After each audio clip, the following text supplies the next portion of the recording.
Bueno, pues estamos ya de vuelta y como les había apuntado vamos a iniciar conversación que, bueno, tengo que confesar que particularmente me apetece un montón esta charla porque son de estas charlas que, en fin, no se tienen todos los miércoles, ni ahora ni antes, cuando estaba muy activo en la vida política y, bueno, pues siempre es un placer conversar con la persona que hoy tenemos aquí. Ha sido, pues, en fin, consejero en el Cabildo, diputado regional, secretario general del Partido Socialista, viceconsejero del Gobierno de Canarias, es abogado de profesión y seguro que ustedes lo conocen sobradamente porque es una de esas personas que está por ahí, por la calle y que se tropieza a todo el mundo cada 5 minutos. Manuel Fajardo Palaria. Don Manuel, muy buenas tardes. Hola, buenas tardes. Y muy bienvenido. No, bien hallado. Un placer estar con ustedes en este medio y saludar a todos los televidentes. Muchas gracias. A lo mejor el mayor mérito es el último, que es usted una persona de la calle, que pasea, que camina, que saluda, que sube, que baja, Es que de la calle somos todos.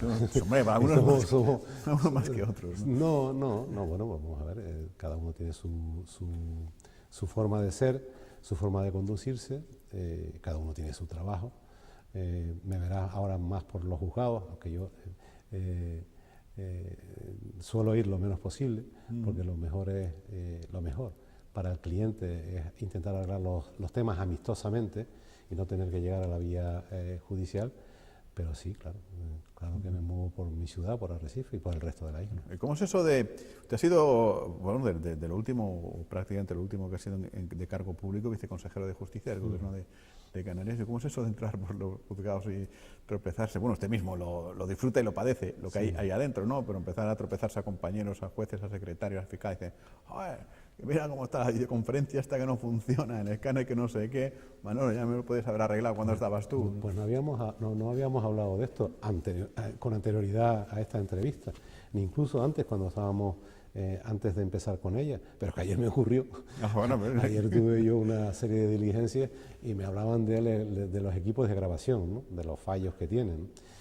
Yo recordé que bueno, cuando nosotros salimos del gobierno dejamos firmado más de 2 millones y pico de euros para sustituir todos los equipos de grabación de los juzgados de Canarias. Yo creo que los equipos están comprados y creo que se están distribuyendo por los diferentes juzgados. No sé si en Lanzarote cuándo se producirán los cambios. Lo que sí es cierto que me decían los operadores jurídicos que lo ideal sería que en cada juzgado hubiera un equipo de grabación y en cada juzgado hubiera un escáner, ¿no? Cosa que no ocurre ahora. Pero claro, es un problema de carácter presupuestario. Yo espero que el Gobierno de Canarias, que dice tener un presupuesto expansivo para el año 18, ese carácter también abarque a lo que es la justicia, ¿no? La justicia yo considero que es uno de los servicios esenciales que presta la comunidad autónoma, aparte de lo que es la sanidad, los servicios sociales y la educación. La justicia debe tener también un papel preponderante. Sí, porque la justicia es uno de los pilares básicos sobre los que se asienta la democracia. Cuando la gente pierde la confianza en la justicia, está perdiendo también confianza en el sistema, ¿no? Pues sí. El otro día, hablando de justicia, el senador por Lanzarote hizo una defensa, en fin, como bastante ímpetu, con bastante interés en el Senado del sistema LexNet, que el Partido Socialista ponía en cuestión y decía, bueno, en fin, vamos a sustituirlo porque no parece que ofrezca todas las garantías. El sistema LexNet, digamos, es la administración electrónica por la que se maneja ya, no se lo cuenta usted evidentemente, sino comparto con los telespectadores, por la administración electrónica del mundo de la justicia. Ya todo el mundo que es procuradores, abogados y tal, tienen que registrar electrónicamente por los documentos, los papeles, y parece que no chuta demasiado bien. Pero el senador lo defendió fervientemente. ¿Usted, si hubiese sido senador, hubiese hecho lo mismo o tiene ciertas carencias? No, yo creo, sinceramente, a veces nos equivocamos los políticos no reconociendo las dificultades y los errores que hayamos podido cometer, ¿no? Yo tuve la suerte de hablar, digo por la ocasión, ¿no?, de estar en las mesas sectoriales con el resto de comunidades autónomas y con el ministro. Incluso con don Rafael Catalá le he dicho en más de una ocasión los problemas que iba a traer la implantación del SNE y la implantación de lo llamado papel cero. Ayer hablábamos en el juzgado del papel cero, ahora es cuando más papel se está consumiendo, curiosamente. Por tanto, yo creo que, sinceramente, creo que lo que le habrán hecho al senador es un argumentario al uso, lo habrá defendido con toda la vehemencia y pasión que le requirieron por parte del Partido Popular, pero debería de para hablar de estos temas y ganar en credibilidad hay que reconocer errores, y los ha habido. Y es verdad que cada vez que se implanta un sistema nuevo, hay un periodo transitorio donde se producen una serie de disfunciones, ¿no? Pero no cuesta nada reconocer las dificultades y los errores, no hay por qué ser un tanto hooligan a la hora de defender las posturas. Ya, pero todo eso supongo que dependerá también un poco del partido, porque hasta qué punto dentro de un partido de esos que se conoce como ámbito estatal, como puede ser el PP o en este caso el Partido Socialista, no tienen ustedes las manos atadas. Lo vimos con Óscar Luzardo con el petróleo, con Joel Delgado lo estamos viendo con el tema del Exnet, pero también con el cambio de nombre del aeropuerto de César Manrique, que en fin el Partido Popular quiere que lo paguemos nosotros y no AENA, que AENA tampoco es el PP, pero bueno, me refiero que hay bastante poco margen de acción para defender la isla. No, yo nunca he tenido las manos atadas. Quien quiere tener las manos atadas porque se deja que se las ate, ¿no? O sea, pues yo lo tengo claro. En el peor de los supuestos lo que haría no es pedir no tener que defender algo en lo que no creo, pero salir a defender algo en lo que no creo, desde luego no, nunca en los años que llevo en política, que son datan del año 2000, cuando me presenté como independiente en las listas del Senado por el Partido Socialista, he hecho lo que me estás diciendo, al contrario. Recuerdas que tuve que ir incluso a Madrid a convencer a los compañeros con el tema de Repsol, porque ayer me acordaba de Montilla al verlo, ¿no? Montilla tenía una idea bastante pragmática y crematística desde el punto de vista con respecto a lo que era la posibilidad de que existiera petróleo. Y José Miguel Pérez también. Sí, hemos luchado y al final salió la posición que defendió, porque fue el Partido Socialista insular de Lanzarote quien recurrió el famoso decreto del gobierno de Aznar, al que se unió el Cabildo y el pleito se ganó en el Tribunal Supremo. Por tanto, ¿se puede compatibilizar la defensa de los intereses insulares con la defensa del interés general, por llamarlo de alguna forma, de un partido? Claro que sí, lo que pasa es que hay que saber conciliar esos intereses. Bueno, pero antes me decía al principio, yo creo que está encantado de estar con nosotros en esta televisión y demás. Usted también de sus responsabilidades públicas estuvo en las calderas de la televisión canaria, que están ahora, en fin, tremendas, ¿no? ¿Qué recuerda usted de todo aquello, de todo aquel lío y de lo que hay ahora, que da la sensación de que hay serios problemas, ¿no? Pues recuerdo que acometimos la reforma de la Ley de Radio y Televisión Canaria con mucha ilusión, con mucho estudio. Me sorprende que hay personas que trabajaron en la propia redacción de la ley y de las enmiendas, por ejemplo el José Miguel Ruano, que diga que ahora es una mala ley, ¿no? Si es una mala ley, como él dice, hemos sido malos los 60 diputados que de alguna manera participamos no solamente en la votación, y también hemos sido malos la ponencia de los miembros de la ponencia de la ley. Yo no fui ponente de la ley, pero sí participé activamente en la reforma de la ley. Yo creo en una televisión pública que sea plural, que dé información veraz, y creo y sigo creyendo en que debe estar desvinculada completamente del gobierno, ¿no? ¿Por qué? Porque creo en la televisión pública, el modelo que implantó Zapatero. El otro día Ana Pastor le hacía una muy buena pregunta a Rafael Hernando en un programa que emiten los domingos sobre si iba a ser lo mismo en la televisión catalana que lo mismo que hizo en Radio Televisión Española cuando entraron, ¿no? Cuando cambiaron el tema del quórum a la hora de la elección de los órganos directivos. Pero se trabajó con esa premisa, ¿no? Y se sacó adelante la ley. Recuerdo que tuve, y lo puedo confesar ahora, porque es algo que es confesable, no es inconfesable, de que incluso estuve en ciertas discrepancias con Paulino, porque bueno, al frente de la tele estaba el anterior director general, que luego está envuelto en algunas vicisitudes de carácter judicial, y produjimos el cambio y nombramos un órgano rector, un consejo rector, que no tenía las competencias, a las cuales intentamos limitar las competencias, y que de lo que era el presidente del Consejo Rector, para que no tuviera la posibilidad de, por ejemplo, llevar a cabo de forma unipersonal y no colegiada un contrato de 144 millones, como es el lío que se han formado ahora. Yo creo que la ley está bien, lo que pasa es que la ley no se ha aplicado, o las personas que tenían que aplicar la ley, en este caso el presidente del Consejo Rector, lo ha hecho de forma inadecuada, yo creo que totalmente desacertada. Y creo que esto al final habrá que darle una solución, yo soy partidario del cambio inmediato del presidente del Consejo Rector, Y me parece increíble, y de hecho he hecho valga la redundancia, he hecho un informe de que en toda la comunidad autónoma tenemos servicios jurídicos para dar y tomar en todos los organismos, y no haya un informe jurídico sobre la legalidad sobre los actos administrativos llevados a cabo por el actual presidente del Consejo Rector, Santiago Negrín. Y una televisión autonómica debe, en el mejor de los sentidos de la palabra, adoctrinar a los, en fin, en este caso a los canarios, a todos los que la ven o la vemos o demás. Digo en el mejor sentido de la palabra, porque se habla mucho de Cataluña, que si se adoctrina, que si los medios adoctrinan, etcétera, etcétera.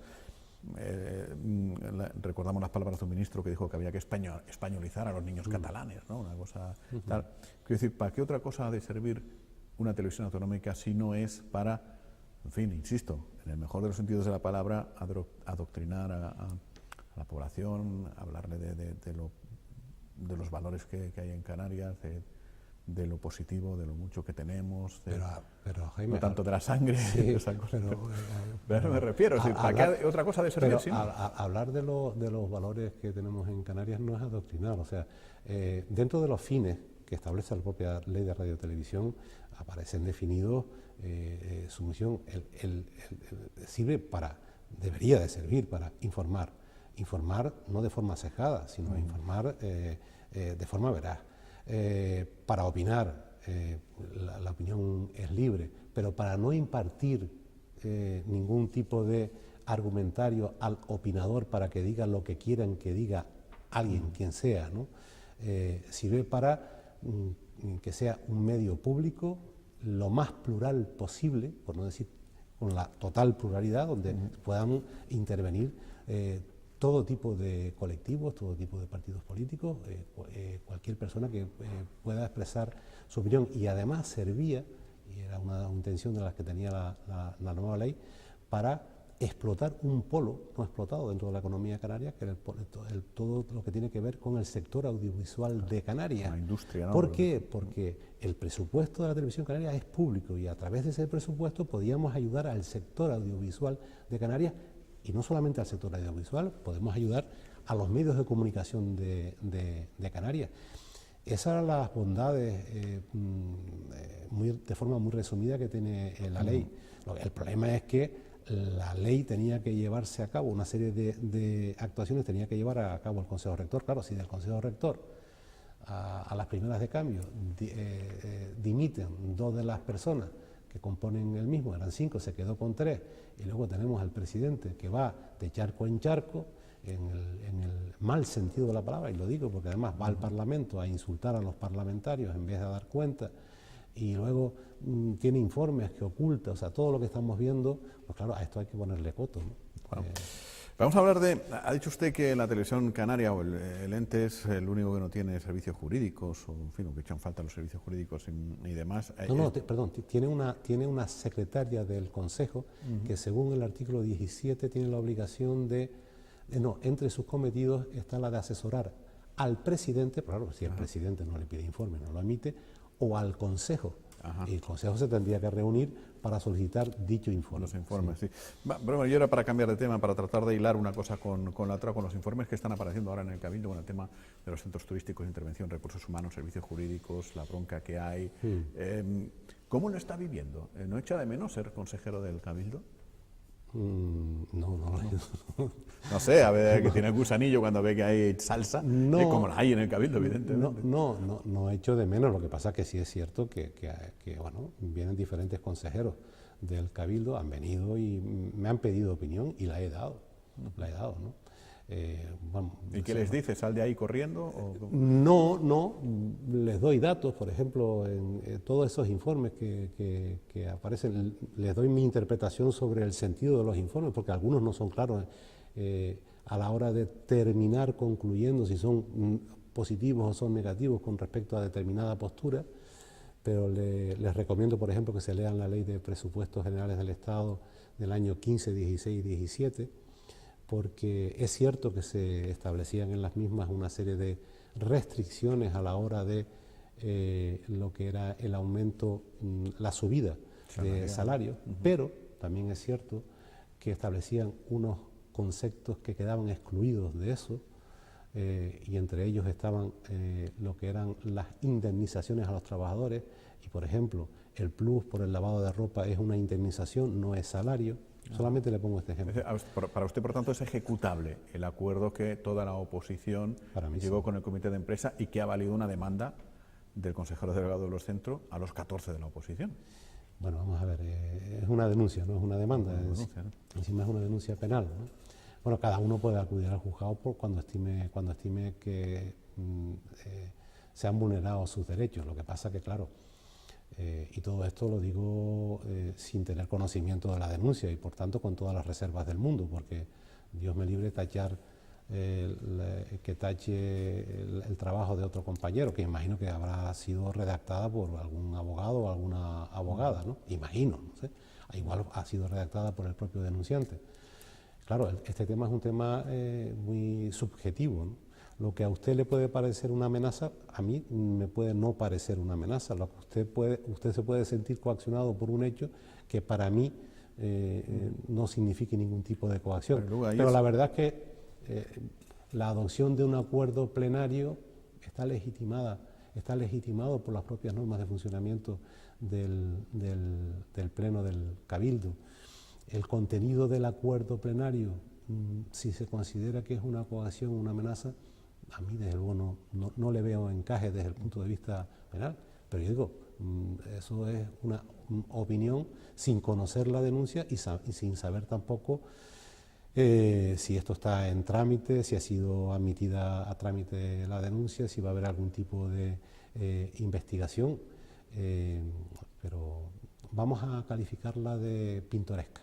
Ajá. Bueno, pasamos el último tema que quería hablar con usted, obviamente. El Partido Socialista acaba de elegir secretaria general en un proceso de primarias cuyo camino ha sido, en fin, ciertamente bronco, ¿no? y abierto en las redes sociales. Ha habido mucho barullo, mucho lío, mucha pelea. Dicen que es algo que en el Partido Socialista se suele hacer siempre, pero que como no había redes sociales nadie se enteraba, ¿no? Pero ahora nos hemos enterado muchos, ¿no? ¿Cómo ha vivido ese proceso y qué le ha parecido el resultado final? El proceso se ha vivido de forma, yo creo que de forma apasionada. Yo creo que los candidatos en el debate que tuvieron fueron menos apasionados que los propios grupos que le apoyaban por esto de las redes sociales. Yo creo que algún día debemos de poner coto a determinadas expresiones que se utilizan en las redes sociales, porque bueno, la crítica, mientras sea constructiva, bienvenido sea, ¿no? Cuando ya se pasa de la crítica a otras vertientes que tienen que ver con insultos, descalificaciones, pues el partido incluso en sus estatutos lo contempla claramente, no es nada nuevo de lo que estoy hablando. El resultado es incontestable. La secretaria general, Loli, revalidó esa secretaría. Es cierto que hay datos curiosos, es verdad que ha perdido apoyo con respecto a la votación, a su elección del año 12, 18 puntos, y es cierto que ambos candidatos, eso no se lo he oído a nadie, sacaron menos votos que avales, tuvieron, ¿no? Ajá. Sí, sí. Loli tuvo 255 avales validados y sacó 355 y sacó 310 votos. Eso es. Y Marcos tuvo 236 avales validados y sacó 210, ¿no? Creo que es un dato curioso el tema de avales y votos. Pero bueno, yo creo que lo que le toca ahora es que la Secretaría General sepa administrar la victoria, que es muy importante, porque las victorias hay que saber administrarlas, para no seguir tensando el partido en las asambleas que tienen que elegir los delegados al Congreso que vamos a tener. Esa es mi opinión, mi modesta opinión. Intentar de alguna manera que se refleje en los órganos a elegir la pluralidad que han reflejado las propias elecciones. Esa es mi modesta opinión. Después que hagan lo que estimen conveniente y luego adoptar decisiones cuanto antes, por ejemplo con el Cabildo Insular de Lanzarote. O sea, ¿qué decisión hay que adoptar ahí? Pues, según mi modesta opinión, reitero, habría que aplicar el artículo 53 de los estatutos federales que nos obligan desde junio de este año, que habla de que tenemos que consultar a la militancia. Yo creo que la militancia en más de un 95%. Yo no conozco a nadie que no estuviera de acuerdo con una moción de censura en el Cabildo Insular de Lanzarote ahora. Yo no conozco a ningún afiliado ni afiliada del partido con los que yo haya hablado que me hayan dicho no podemos presentar la moción de censura, al contrario. Y creo que deberíamos hacerlo desde una posición de la que hablaba antes, de reconocimiento de errores y de pedir perdón, porque yo pienso que nosotros entramos en el Cabildo sin tener que haber entrado. Hemos estado 1 año y 4 meses para prácticamente muy poco. Ahora estamos viendo las declaraciones de nuestros propios miembros. Habrás visto los plenos del Cabildo igual que yo, donde el presidente del Cabildo parecía que nosotros estábamos en la oposición en vez de estar gobernando con ellos, porque lo que hacía era prácticamente incluso llegar al insulto a uno de los miembros del grupo socialista. Debemos de reconocer nuestros errores porque entramos en el Cabildo sin que hubiera variado ninguna de las circunstancias por las que no entramos, y no es verdad que hayamos entrado porque estábamos obligados por un pacto global, porque si hubiera sido por eso desde diciembre nos teníamos que haber marchado, y porque si hubiera sido por eso el pacto global hubiera afectado a Aría y a Tía, y no afectaba, o sea, no existía ese pacto global. Entramos porque en su día se dijo que el Partido Socialista es un partido de gobierno y que para llevar a cabo su programa tenía que gobernar, y nos hemos salido bueno, diciendo que esto del pacto global, que yo creo que es desacertado, y por la situación jurídica del presidente. Pero es que estamos derivando mucho al tema de la responsabilidad penal. Hay una responsabilidad política, todos sabíamos ya quién era el presidente. Si es que el presidente del Cabildo, el mismo día que nosotros entramos, dijo textualmente en un medio de comunicación que si en un tribunal le diera la razón a el particular, o sea, el funcionario contra el que él adoptó determinadas decisiones, volvería a hacerlo. Volvería a echarlo. O sea, el mismo día que entramos nos restriega a todo un partido socialista, que es un partido con vocación ganadora en esta isla, ese tema. Por tanto, perdón, por tanto, humildad por parte del Partido Socialista y ponerse a trabajar, consultar a la militancia y empezar a trabajar en esa mesa de partidos, porque le voy a dar 2 datos. Yo discrepo con los que critican la postura de Podemos. Yo creo que Podemos ha hecho lo que tenía que hacer. Podemos es tercera fuerza política, creo recordar, el número de votos, está legitimado para pedir, ojo, otra cosa es que después se acceda o no, para pedir lo que entienda conveniente. No sería la primera vez que una fuerza política, siendo tercera, gobierna. En las elecciones del 2007, Manuel Armas fue primera, segundo fue, PSOE, segundo PIL, Fabián Martín, recuerdas, y tercera Inés, que venía de ser presidenta. ¿Quién terminó gobernando? Don Pedro Sáenz Inés, tercera fuerza política. O sea, tercero de la tercera fuerza política. Tercera de la fuerza política. Y además, yo creo que quizás la gente pueda tener una mala percepción cuando estamos hablando de personas y de candidatos. Es verdad que la moción de censura tiene que tener un candidato propuesto, es verdad que la moción de censura tiene que tener determinadas firmas, es verdad que esas firmas tienen que estar autenticadas, pero lo más importante, lo que le interesa a los ciudadanos de Lanzarote y a las ciudadanas de Lanzarote es que hagamos un programa de gobierno para la que nos queda de legislatura. Y eso es lo que tendrían que esmerarse en esa mesa de partidos. Somos ciudadanos, PSOE, Podemos hacer un programa de actuaciones para los que nos queda, donde eminentemente el Partido Socialista tendría que abogar, y yo creo que abogaríamos todos por un carácter social de los presupuestos del Cabildo Insular. Y dice usted, Podemos está haciendo lo que tenía que hacer, pero lo que tenía que haber hecho el Partido Socialista antes. Lo que tenía que haber hecho el Partido Socialista es haber abanderado esta alternativa, que para mí esto ya no es una opción. El otro día se lo comentaba a una compañera tuya, esto es una necesidad para la isla, esto no es una opción de la moción, es que es una auténtica necesidad por salud democrática para la isla y incluso por la imagen de la institución después de lo que está pasando.